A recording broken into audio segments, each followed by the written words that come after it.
Meus irmãos, para nossa edificação nessa noite, continuando a exposição no livro da Revelação, convido os irmãos que abram a palavra de Deus em Apocalipse, capítulo 9. Faremos a leitura dos versos de 1 a 12. Apocalipse 9, versos de 1 a 12.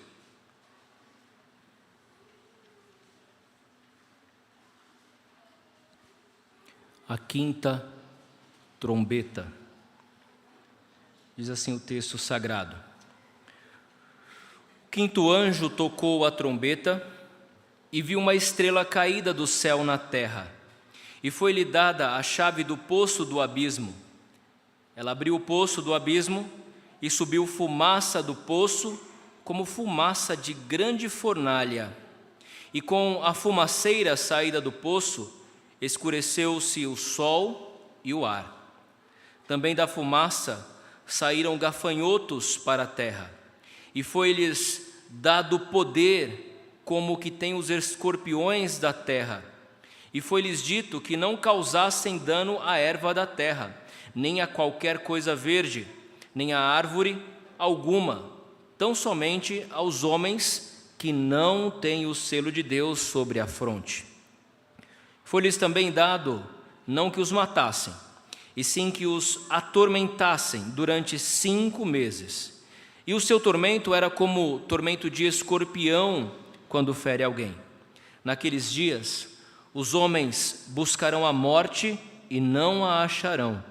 Também terão ardente desejo de morrer, mas a morte fugirá deles. O aspecto dos gafanhotos era semelhante a cavalos preparados para a peleja. Na sua cabeça havia como que coroas, parecendo de ouro, e o seu rosto era como o rosto de homem. Tinham também cabelos como cabelos de mulher, os seus dentes como dentes de leão. Tinham couraças como couraças de ferro. O barulho que suas asas faziam era como o barulho de carros de muitos cavalos quando correm a peleja. Tinham ainda cauda como escorpiões e ferrão na cauda. Tinham poder para causar dano aos homens por 5 meses. E tinham sobre eles, como seu rei, o anjo do abismo, cujo nome em hebraico é Abaddon e em grego Apolion. O primeiro ai passou, eis que depois destas coisas vem ainda 2 ais. Nós teremos mais uma palavra de oração de intercessão, pedindo a direção e iluminação do Espírito Santo de Deus para a exposição da sua palavra. Para essa oração eu convido o nosso irmão Juan, que nos dirige a Deus.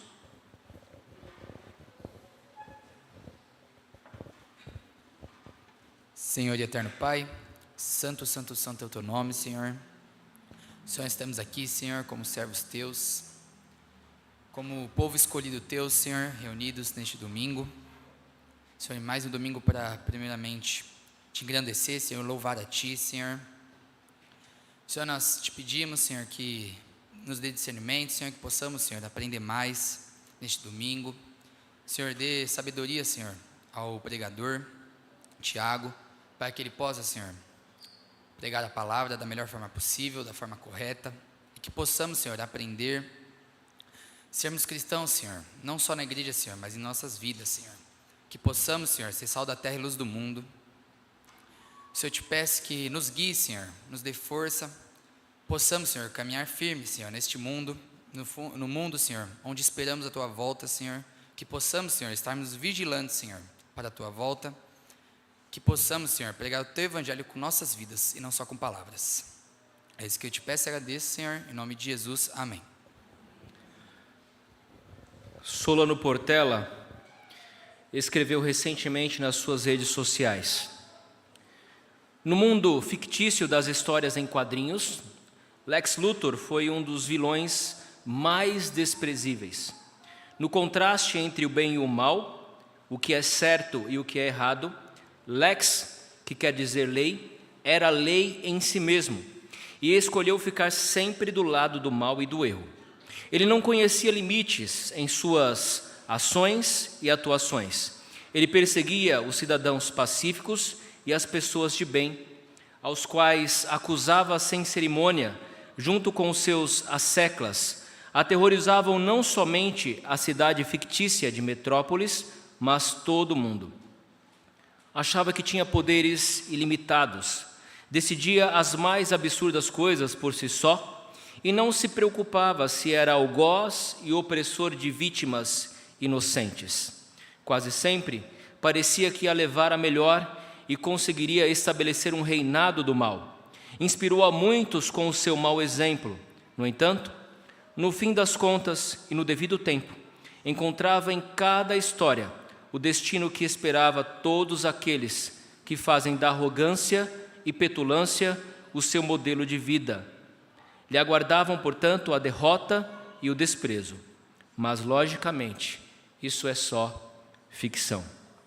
Entre a realidade e a história, qual o valor da liberdade para nós cristãos? Alguns vão dizer que só aprendemos a valorizar aquilo que temos quando a perdemos. Será talvez assim que aprenderemos a valorizar a nossa liberdade quando de fato a perdermos?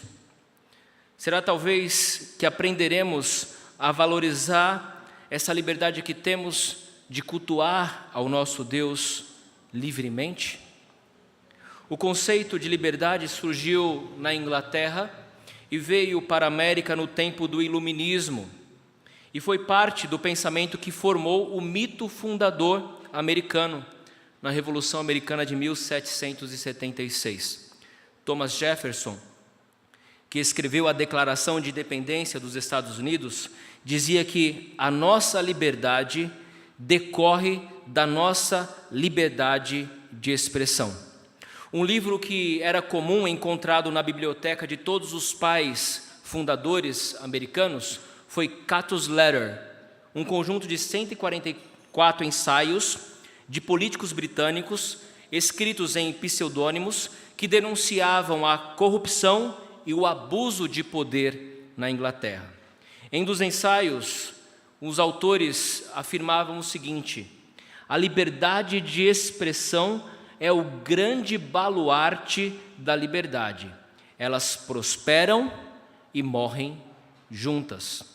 George Washington, o primeiro presidente americano e um dos pais fundadores dos Estados Unidos, denominado também o pai da pátria, ele faz um discurso sobre a importância de defender a liberdade, sobre a importância de defender a liberdade de expressão. E nesse discurso ele dizia o seguinte: atenção, senhores, a liberdade nunca está mais longe da extinção do que apenas uma geração. Nós não a transmitimos aos nossos filhos pelo sangue. Ela deve ser protegida, deve ser conquistada e deve ser transmitida para que eles façam o mesmo, ou em algum dia passaremos os nossos anos crepusculares, contando aos nossos filhos e aos filhos dos nossos filhos como os Estados Unidos fora uma vez, onde os homens eram livres. Basta uma geração abrir mão de sua liberdade e nós a perderemos para sempre. Basta uma geração abrir mão da sua liberdade e nós a perderemos para sempre. No Brasil, nós estamos vendo a liberdade escoando de nossas mãos como se tentássemos segurar o óleo. Pessoas tiveram suas redes sociais canceladas. Jornais e jornalistas foram censurados e perderam o direito de expressar livremente os seus pensamentos conforme tinham outrora. Alguns foram demitidos, outros literalmente calados. E aos poucos, mas a passos largos, nós vemos a liberdade sendo ofuscada, obscurecida e, por fim, roubada nesse Estado democrático. Em alguns lugares do mundo, essa liberdade simplesmente já não existe mais. As pessoas perderam a liberdade de expressarem a sua fé. Isso que nós estamos fazendo hoje, nos juntarmos como corpo de Cristo para adorar ao Senhor, em muitas cidades, em muitos países, isso simplesmente já não existe, porque as pessoas não têm mais a liberdade de expressar a sua fé em Cristo. No mundo, de acordo com os dados da lista mundial de perseguição de 2022, mais de 360 milhões de cristãos sofrem algum tipo de oposição, como resultado da sua identificação com Cristo e, diante disso, a perda da sua liberdade.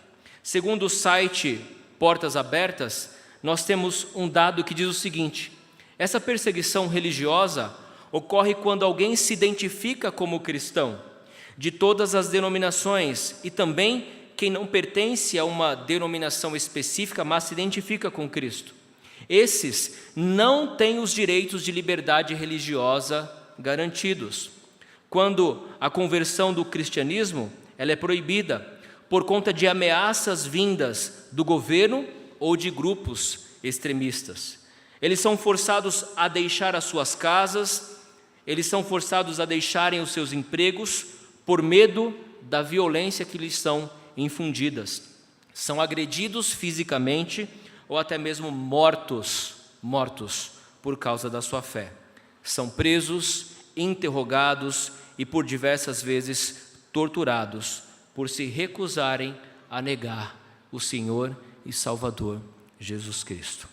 Essa já é a realidade em alguns países como Afeganistão, Coreia do Norte, Líbia, Somália, Iêmen, Eritreia, China e outros países que estão no topo da lista mundial de perseguição de 2022. Mas existe uma boa notícia. A boa notícia, irmãos, é que esses irmãos perseguidos ao redor do mundo, que perderam a liberdade de expressarem a sua fé livremente em Cristo, o direito de expressar Cristo como seu Salvador, o direito de se juntar como igreja, como corpo de Cristo e cultuar o seu Senhor e Salvador, esse grupo, essas pessoas, esses irmãos perseguidos não ficarão sem resposta. Deus, que tudo vê, há de responder às injustiças praticadas contra os seus santos ao redor do mundo. Há de responder diante das perseguições àqueles que foram comprados com o precioso sangue do Cordeiro, porque o justo não ficará sem resposta. As trombetas que nós estamos estudando ao longo desse sermão e do sermão da semana passada, elas anunciam o juízo de Deus. Elas são a resposta de Deus a esses perseguidos, aos opositores, aqueles que fazem frente à fé daqueles irmãos que querem expressar a fé em Cristo, mas são impedidos ou que são forçados a negar Cristo como seu suficiente Salvador. Na semana passada nós vimos as 4 primeiras trombetas que, ao serem tocadas, trouxeram juízo sobre a terra, sobre o mar, sobre o rio, sobre os rios, as águas, fontes de águas potáveis e sobre os astros do céu. Elas foram juízos expressos de Deus por meio dos elementos da natureza, mas a partir da 5ª trombeta nós veremos o juízo de Deus sendo direcionado aos ímpios de maneira direta, não como elementos naturais, mas como opressão, como juízos que afetam diretamente os perseguidores da Igreja de Cristo, os roubadores da liberdade de expressar a nossa fé em nosso Senhor e Salvador. Reverendo Hernandes Dias Lopes, ao comentar esse texto, ele diz que as trombetas são os juízos de Deus sobre os ímpios, em resposta às orações dos santos. Esses juízos não são finais, pois visam o arrependimento, pois na sua ira Deus se lembra da sua misericórdia. Não são juízos finais, mas apenas parte do juízo de Deus para que os ímpios, ao serem afligidos, eles possam reconhecer os seus pecados e se voltar para Deus. Na próxima trombeta, nós veremos que, mesmo diante de tais juízos, tal como o Faraó teve o seu coração endurecido, eles não abandonaram a idolatria, não abandonaram os seus pecados, mas continuaram com os seus corações impenitentes, duros, diante da ira e dos sinais do juízo de Deus. Mas o que nós aprendemos aqui com essa quinta trombeta, meus irmãos, é que o Senhor não deixa o justo sem resposta, mas derrama juízo sobre os pecadores impenitentes. Quando nós olhamos para o livro de Apocalipse, nós precisamos entender como um livro que expressa a vitória do povo de Deus, a vitória de Cristo e o seu povo. Às vezes nós ficamos assustados com as simbologias, com os símbolos que ele traz, gafanhotos, como nós lemos, descritos de maneira terrível. Esses sinais, esses símbolos, não devem assustar o povo de Deus, porque dentro do contexto geral do livro da Revelação, o que nós enxergamos é a vitória de Cristo e de sua igreja, contra Satanás, contra os inimigos de Deus, contra os opressores dos servos de Deus, contra a própria morte, até chegarmos àquele fim glorioso, quando Cristo retornar e reservar à sua igreja o paraíso, novos céus, nova terra, no quais habita a justiça, onde não haverá mais choro, nem luto, nem pranto, nem dor, porque é isso que o Senhor tem para cada um de nós. Então não tenham medo de se achegar ao livro de Apocalipse, de ler o livro de Apocalipse. Não tenham medo desses símbolos, mas leiam como expressão da vitória do povo de Deus. É fato que ele narra também alguns períodos em que a igreja vai sofrer perseguição, vai sofrer morte dos seus opressores, vai sofrer com as pragas que são sinais de juízos que virão sobre a terra, mas isso não significa que a igreja perdeu ou que a igreja está destruída, porque a igreja de Cristo está reservada para vencer. Nós somos chamados para vencer. Somos chamados para sermos vitoriosos, mais que vencedores, por meio daquele que nos amou. Então não tenham medo de se achegar a este livro. E quando vocês lerem este livro, quando vocês tomarem esse livro nas mãos e começarem a ler os sinais, os símbolos, aquilo que está expresso nesse livro, vejam a igreja sendo vitoriosa e vencendo obstáculos que Deus tem colocado diante dela por meio de Cristo Jesus. E é isso que nós estamos vendo aqui, a resposta de Deus. Por isso, o tema desse sermão é: o justo não ficará sem resposta. Não ficará sem resposta. A primeira verdade, meus irmãos, que vemos é que Deus usa o próprio Satanás para exercer juízo sobre os ímpios, sobre os opressores do seu povo. O que nós vemos aqui no primeiro verso é a descrição de João vendo uma estrela caindo do céu. O texto diz assim: o quinto anjo tocou a trombeta e viu uma estrela caída, não caindo, mas já caída do céu na terra. E a essa estrela foi dada a chave do poço do abismo.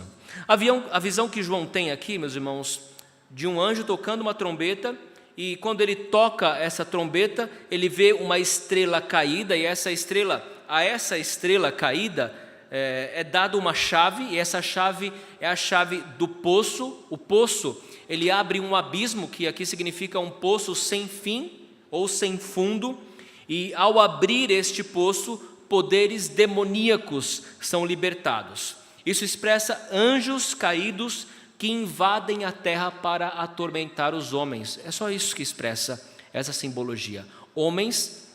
Anjos, aliás, caídos, que são libertados por essa estrela que recebe a chave, para que esses demônios então possam atormentar os homens. É necessário lembrar que isso não ocorre a parte da soberania e do controle de Deus, mas como nós lemos e como nós estamos estudando na escola dominical, assim como Deus permite que Satanás atinja parte ou o limite que ele estabeleceu à vida de Jó, assim também Deus usa Satanás e as suas hostes malignas para os seus propósitos, para cumprir e executar os seus decretos. A estrela caída, meus irmãos, é uma referência a Satanás, Lúcifer, que de anjo de luz, uma vez se rebelando contra o Senhor, porque ele quis ser maior que Deus, ele foi expulso das moradas celestiais, e aquele anjo que era anjo de luz, agora se torna o governante das trevas, ou o príncipe das trevas. Lá em Isaías 14:12, nós lemos o seguinte: como caíste do céu, ó estrela da manhã, filho da alva, como foste lançado por terra, tu que debilitavas as nações. E o próprio Cristo, lá no Evangelho de Lucas, capítulo 10, versículo 18, diz assim: eu via Satanás caindo do céu como um relâmpago. Então essa estrela é o próprio diabo, o príncipe deste mundo, né? o príncipe das trevas, da potestade do ar, como Paulo fala aos Efésios, mas a sua autoridade ela é limitada, ele não tem o poder das chaves. Essas chaves são dada a ele para que ele possa então libertar os poderes das trevas, os demônios, e debaixo da autoridade de Deus trazer males, infundir terror aos homens. E Deus então usa o próprio Satanás para trazer juízo sobre os habitantes da terra. E o que nós vemos, meus irmãos, é que quando ele abre esse poço, o céu e o sol, o ar se escurece, e essas trevas intensificam o juízo de Deus. Olhem aí o versículo 2. Essa estrela abriu o poço do abismo, o poço sem fundo, e subiu fumaça de grande fornalha, como fumaça de grande fornalha, e com a fumaceira saída do poço, escureceu-se o sol e o ar. Portanto, quando ele abre, essa fumaça sai desse abismo e ela toma conta de toda a terra. E tamanha é a espessura ou a densidade dessa fumaça que ela bloqueia a luz do sol, que ela escurece o ambiente, e esse cenário de escuridão intensifica o juízo de Deus, intensifica o poder das trevas, agindo na terra, agindo como sinais do juízo de Deus sobre os homens. Uma das pragas do Egito foi trevas. Eram trevas tão espessas que o texto diz que eles conseguiam apalpar essas trevas. E as trevas, a escuridão, elas apontam o sinal do juízo de Deus. Os poderes demoníacos aqui, eles são descritos simbolicamente na figura de gafanhotos. Olha o versículo 3. Também da fumaça saíram gafanhotos para a terra, e foi-lhes dado poder como o que tem os escorpiões da terra. A ação desses demônios é descrita, portanto, de maneira simbólica. Nós não podemos, meus irmãos, de maneira alguma olhar para o texto de Apocalipse e interpretar esse texto de maneira literal. Não significa que um dia ou qualquer dia desses Satanás vai abrir as portas do inferno e vai sair gafanhotos desse inferno para assolar a terra. Você não vai ver gafanhotos cavalgando aí como cavalos com cauda de escorpiões picando os homens. Esse texto e esse livro não deve ser interpretado literalmente, mas de maneira simbólica, entendendo o que esses símbolos querem nos dizer a respeito desta revelação de Deus. E aqui o poder demoníaco ele vem na forma de gafanhotos. Meus irmãos, uma nuvem de gafanhotos, uma praga como de gafanhotos, devasta qualquer lugar que ela chega. Onde ela chega, ela traz destruição e morte. Qualquer lugar que uma nuvem de gafanhotos chega, traz destruição e morte. Tudo que é verde é consumido em frações de minutos. E os gafanhotos, se os irmãos se lembrarem, também foi uma das pragas que Deus trouxe como sinal de juízo sobre o Egito. Ela foi lançada sobre o Egito quando o faraó se recusou libertar o povo de Deus para ir ao deserto e adorá-lo. E nós temos a narração dessa oitava praga no livro de Êxodo, capítulo 10, a partir do versículo 12. Eu vou ler para os irmãos se lembrarem deste evento. Então disse o Senhor a Moisés: estende a mão sobre a terra do Egito, para que venham os gafanhotos sobre a terra do Egito e comam toda a erva da terra, tudo o que deixou a chuva de pedras. Estendeu, pois, Moisés o seu bordão sobre a terra do Egito, e o Senhor trouxe sobre a terra um vento oriental todo aquele dia e toda aquela noite. Quando amanheceu, o vento oriental tinha trazido os gafanhotos, e subiram os gafanhotos por toda a terra do Egito e pousaram sobre todo o seu território. Eram muito numerosos. Antes destes, nunca houve tais gafanhotos, nem depois deles virão outros assim, porque cobriram a superfície de toda a terra, de modo que a terra se escureceu. Devoraram toda a erva da terra e todo o fruto das árvores que deixara a chuva de pedras, e não restou nada verde nas árvores, nem na erva do campo, em toda a terra do Egito. Entretanto, esses gafanhotos que nós lemos aqui em Apocalipse, diferente dessa praga de gafanhotos do Egito, e diferente do gafanhoto que Joel anuncia como sinais de juízo de Deus no texto que nós lemos, o gafanhoto que nós lemos no texto de Joel, esse gafanhoto, ele é impedido de trazer qualquer dano à terra ou à erva verde. Ele não vai ferir a terra ou a erva verde de maneira direta, mas ele vai ferir os homens que habitam nesta terra. Olha o versículo 4. E foi-lhes dito que não causassem dano à erva da terra, nem a qualquer coisa verde, nem a árvore alguma, e tão somente aos homens que não têm o selo de Deus sobre a fronte. Percebam, meus irmãos, que quando o povo de Israel estava no Egito, vivia no Egito, Deus fez distinção entre o seu povo e aqueles que não pertenciam ao seu povo, entre os judeus e os egípcios. As pragas foram direcionadas apenas onde os egípcios habitavam, enquanto o seu povo foi poupado. O povo de Deus foi poupado das pragas na terra do Egito. E o que nós vemos aqui é que o Senhor derrama esse juízo com a quinta trombeta apenas aos ímpios. Ele poupa os seus eleitos. Foi-lhes dito que não causassem dano à terra, nem à erva, nem a qualquer coisa verde, nem à árvore, mas tão somente aos homens que não têm o selo de Deus sobre a fronte. Este selo, meus irmãos, é uma descrição do que ocorre no capítulo 7.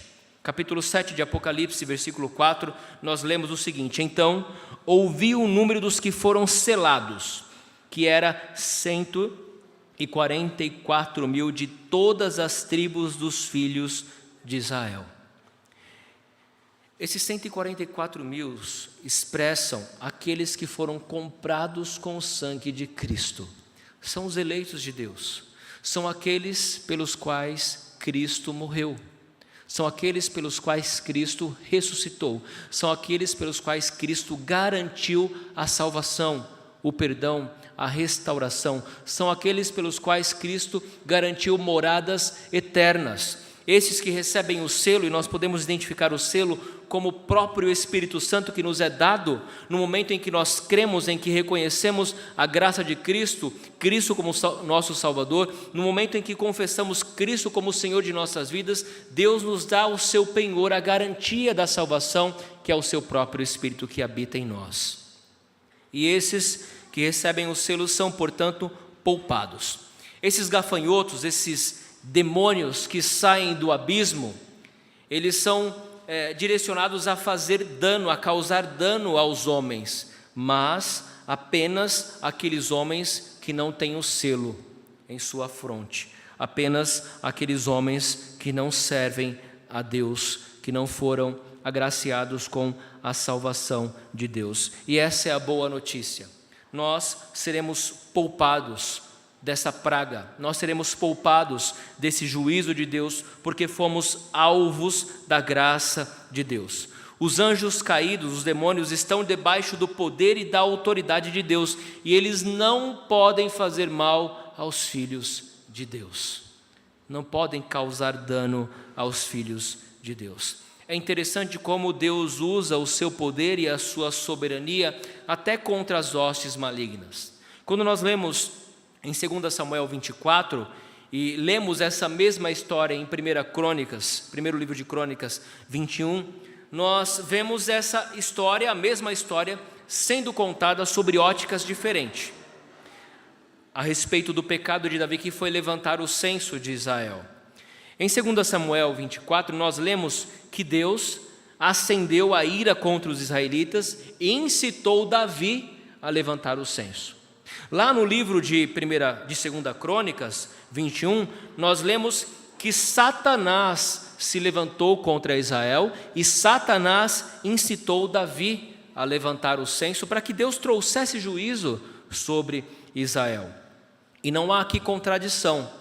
Samuel não está contradizendo o livro de Crônicas. O que nós entendemos aqui é que Deus, na sua soberania, no seu poder, no seu total domínio, inclusive sobre as hostes malignas, utiliza Satanás e a maldade que lhe é própria para executar os seus juízos e os seus decretos e fazer os seus propósitos conhecidos sobre a terra. Da mesma forma, essas hostes malignas liberadas aqui com o tocar da quinta trombeta estão debaixo do poder, da soberania e do controle de Deus para trazer juízo sobre os homens ímpios. E os anjos caídos é que farão isso. Os demônios, eles são liberados não para matar esses homens, mas para atormentá-los. Olha o versículo 5 e 6. Foi-lhes também dado não que os matassem, e sim que os atormentassem durante 5 meses. E o seu tormento era como o tormento de escorpião quando fere alguém. Naqueles dias, os homens buscarão a morte e não a acharão. Também terão ardente desejo de morrer, mas a morte fugirá deles.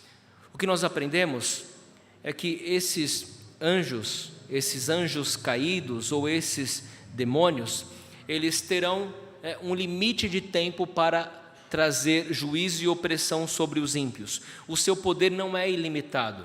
Deus dá a chave a Satanás, ele libera esses demônios, mas eles têm um período de tempo limitado, serão 5 meses. Eles não têm o direito de matar, de tirar a vida desses homens ímpios, mas apenas de atormentá-los. E o modo como eles vão atormentar, como eles irão atormentar aqui os homens, é semelhante a uma picada de escorpião. Alguém já foi picado de escorpião aqui? O Gil já foi picado de escorpião na Bahia, Gil? É terrível a dor, né? Quando eu estava no Ceará, um pequeno escorpião, apenas de leve, né? Eu creio que ele não chegou a me picar profundamente, mas eu senti uma ferroada dele aqui no meu pescoço e rapidamente já subiu, né, um caroço, ficou vermelho, quente. Eu já entrei com antialérgico, tinha um anti-inflamatório, já tomei também, tomei umas gotas de dipirona e aí a dor foi suportável. Mas se você não tiver um analgésico, um antialérgico por perto, né, você vai sofrer dores terríveis, né, com a picada de um escorpião. Raramente ela é mortal, a não ser que muitos escorpiões piquem e levem aí o seu corpo a um colapso. Mas ela produz uma dor terrível. E esse tormento e dor são tão intensos, que os homens vão desejar a morte. Eles vão preferir morrer do que ficar sofrendo com aquela dor. Então 5 meses, que parece ser um curto período de tempo, será um longo período de tempo para aqueles que estão com esse tormento. Esse tormento é tão intenso que eles vão desejar a morte, mas a morte fugirá deles. Ou seja, Deus vai privá-los da morte, porque a morte aqui para eles será como um alívio dessa dor. E Deus vai privá-los da morte para que eles possam sofrer o juízo divino. Eles não vão escapar do juízo e da justiça de Deus. Buscarão a morte, mas não encontrarão. George Led, comentando esse texto, ele fala da quinta trombeta da seguinte forma: a quinta praga são gafanhotos diabólicos que atacam o corpo das pessoas, mas não as matam. E como pano de fundo nós temos a história de Joel, que nós lemos, onde uma praga de gafanhotos precederá o dia do Senhor. Em Joel, os gafanhotos se pareciam com cavalos, fazendo um estrondo como carros, avançando como um exército poderoso e escurecendo o céu. A diferença é que Joel vê gafanhotos de fato, enquanto que no Apocalipse eles simbolizam as hostes demoníacas que são arregimentadas né, pelo o líder desses anjos caídos, mas estão debaixo do controle de Deus. A partir do versículo 7, nós vamos ver a descrição assustadora desses gafanhotos. Olhem só o versículo 7 a 9. O aspecto dos gafanhotos era semelhante a cavalos, preparados para a peleja. Na sua cabeça havia como que coroas, parecendo ouro, e o seu rosto era como o rosto de homem, tinha também cabelos como cabelos de mulher, os seus dentes como dentes de leão, tinham couraças como couraças de ferro, e o barulho que suas asas faziam era como barulho de carros, de muitos cavalos, quando correm a peleja. Segundo a aparência desses gafanhotos e o que ela significa, Kistemaker vai interpretar da seguinte forma. Ele diz que João faz uma descrição vívida desses gafanhotos e ela precisa ser entendida dentro do seu todo. Portanto, gafanhoto aqui não é literal, mas apenas simbólico. Percebam que os gafanhotos eles são colocados aqui como cavalos, e esses cavalos expressam o poder e a força desses animais. Os exércitos do Antigo Testamento que tinham cavalos, os seus soldados possuíam cavalos, eram exércitos vitoriosos, porque a força de combate que esses cavalos impunham contra os seus inimigos era muito superior a um exército sem cavalos, ou despreparados sem cavalos e carruagens. Então ele expressa aqui o poder e a força de cavalos como cavalos de batalha. Eles têm também uma coroa, só que essa coroa, ela parece ouro, mas não é. É um falso ouro, mas a coroa expressa o poder que é dado, ainda que temporariamente, para que esses anjos caídos executassem coisas terríveis sobre a terra. Esses anjos caídos, eles são descritos com rosto de homem. O seu rosto era como o rosto de homem, e o significado disso é que eles tinham inteligência como de homens, eram seres racionais, eram seres que podiam pensar. E nós precisamos lembrar que os homens, nós homens, fomos criados à imagem e semelhança de Deus, com capacidade de pensar, de raciocinar, com inteligência para desenvolver e criar coisas sobre este mundo. E o rosto de homem aponta, portanto, para a inteligência desses anjos caídos.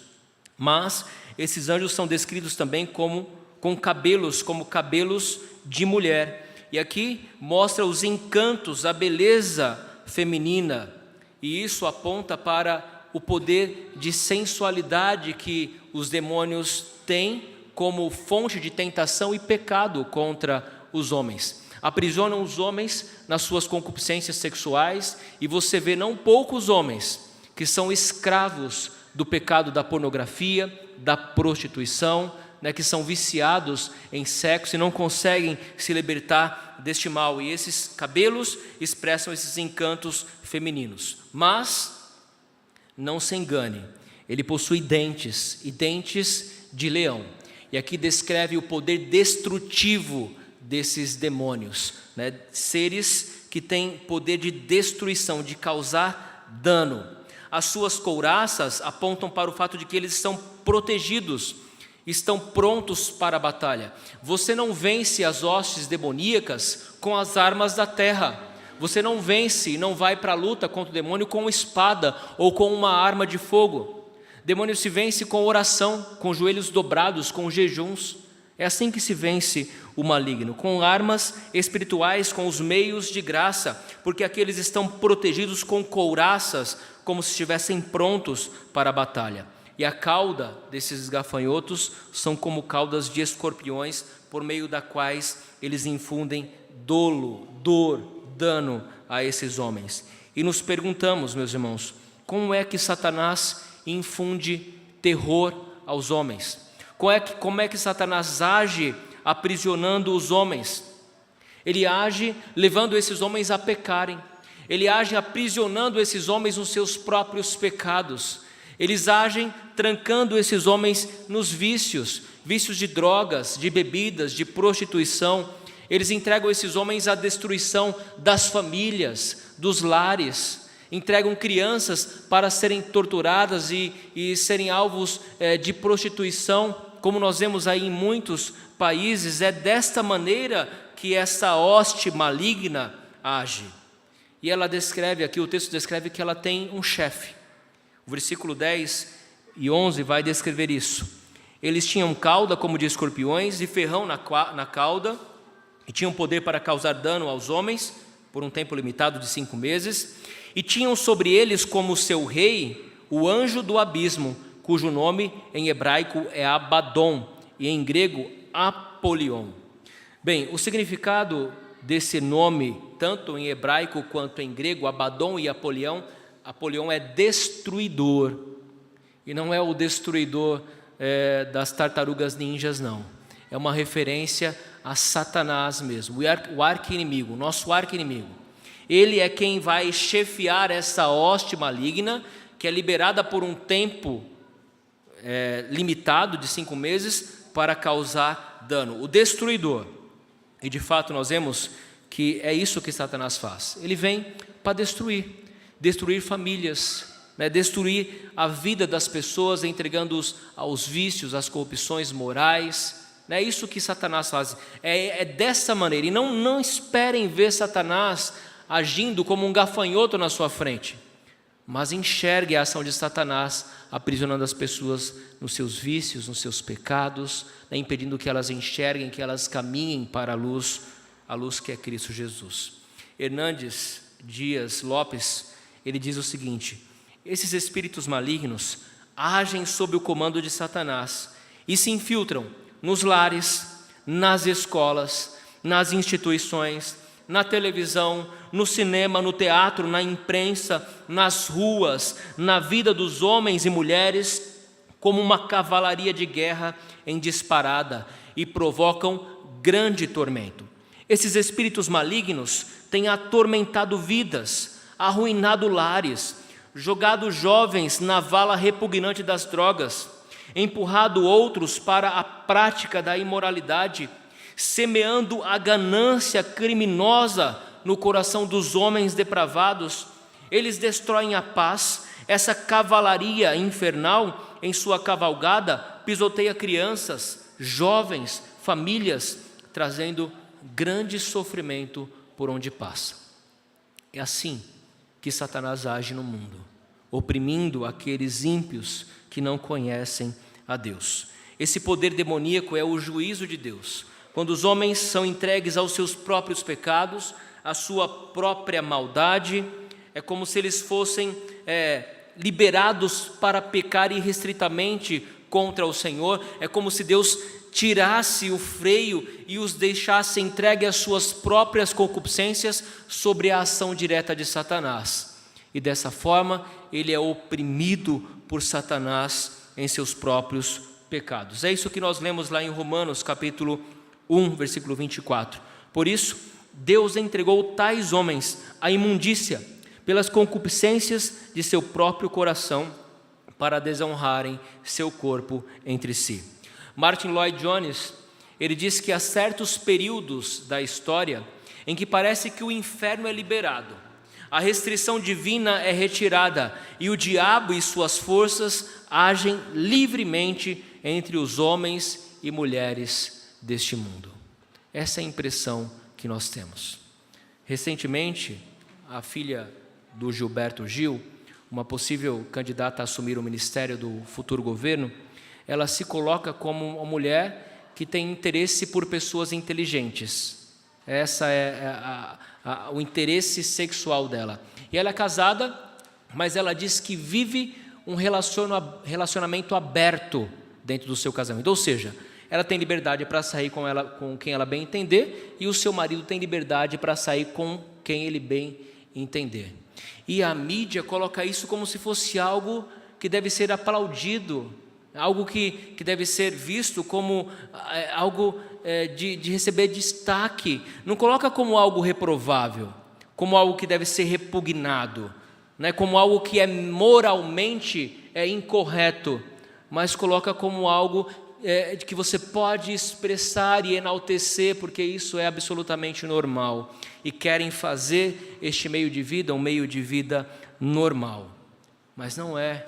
São pessoas entregues aos seus próprios pecados, oprimidos por Satanás, porque não conhecem a Cristo como Senhor e Salvador de suas vidas. E quanto a nós diante desta quinta trombeta, quanto a nós que fomos comprados com o sangue de Cristo, nós seremos, como muitos foram, perseguidos por causa da nossa fé.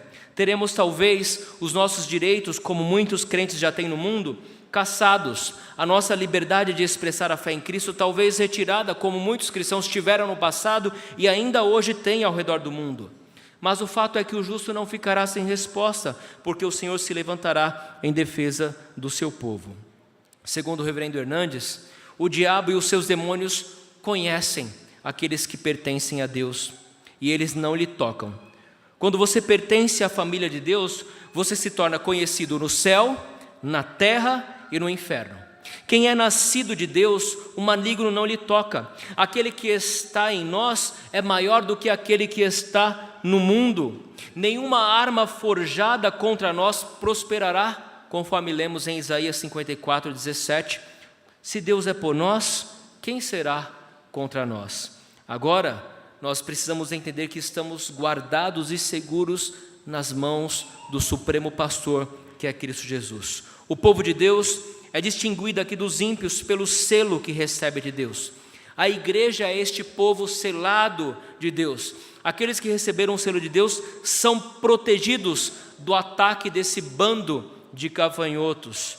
O selo de Deus é o Espírito que habita em mim e em você, quando recebemos e cremos em Cristo como Senhor e Salvador de nossas vidas. Nós precisamos entender que somos propriedade exclusiva de Deus. Somos povo genuíno de Deus, por isso somos invioláveis. O diabo não pode nos tocar. Podemos talvez perder a nossa vida em decorrência de sustentarmos a nossa fé, mas isso não significa que perdemos a batalha.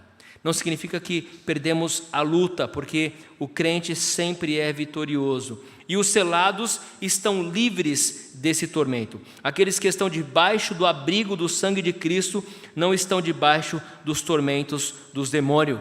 Conforme nós lemos em Provérbios 3:33, a maldição do Senhor habita na casa do perverso, porém a morada dos justos Ele abençoa. Portanto, irmãos, descansemos na graça, no cuidado do Senhor.